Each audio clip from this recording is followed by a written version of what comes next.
વડોદરામાં નશાકારક સિરપનો જથ્થો ઝડપાવાનો યથાવત છે। વડોદરામાં ફરી એક વખત નશાકારક સિરપનો જથ્થો ઝડપાયો છે। અમદાવાદ એસઓજીએ નશાકારક સિરપ ઝડપી પાડ્યું છે। 24 કલાકમાં વડોદરામાં એસઓજીને વધુ એક નશાકારક સિરપનો જથ્થો મળી આવ્યો છે। બાજવા ગામના ગોપાલ સોસાયટીમાંથી નશાકારક સિરપનું ગોડાઉન સીલ કરાયું। 24 કલાકમાં વડોદરામાંથી ફરી નશાનો સામાન ઝડપાયો છે। નશાકારક સિરપના 367 બોક્સ ઝડપાયા છે।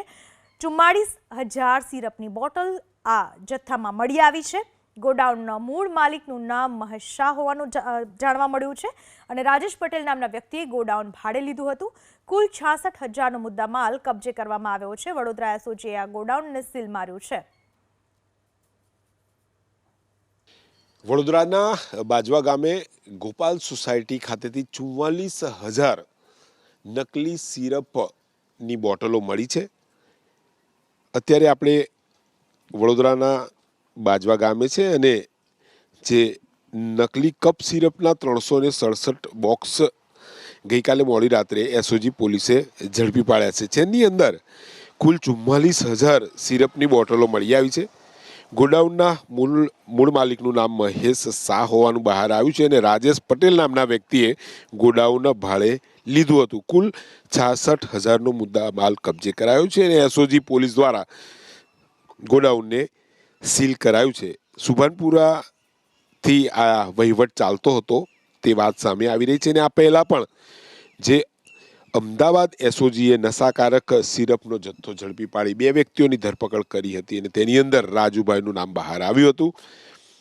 સુભાનપુરા ખાતે તેમનું ગોડાઉન પણ ઝડપાયું હતું અને તે બાદ વધુ કાર્યવાહી થઈ છે અને બાજવા ખાતે ગોપાલ સોસાયટી ખાતે અહીંયા એક બીજું ગોડાઉન ઝડપાયું છે અને તેની અંદરથી નશાકારક જે કપ સિરપની 44,000 સિરપની બોટલો ઝડપી પાડવામાં આવી છે।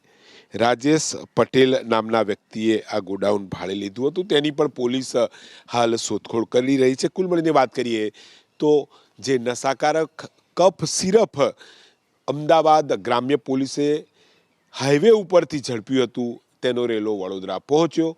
સુભાનપુરામાં એક ગોડાઉન પકડાયા બાદ બાજવા ખાતે ગોપાલ સોસાયટી ખાતે પણ અન્ય એક નકલી જે કપ સિરપની જે ગોડાઉન ઝડપાયું છે। મુદ્દામાલ 66,000થી વધુનો મુદ્દામાલ પોલીસે જપ્ત કરી અને તપાસ હાથ ધરી છે। હાલ ગોડાઉન ખાતે પોલીસની પણ સુરક્ષા જોવા મળી રહી છે।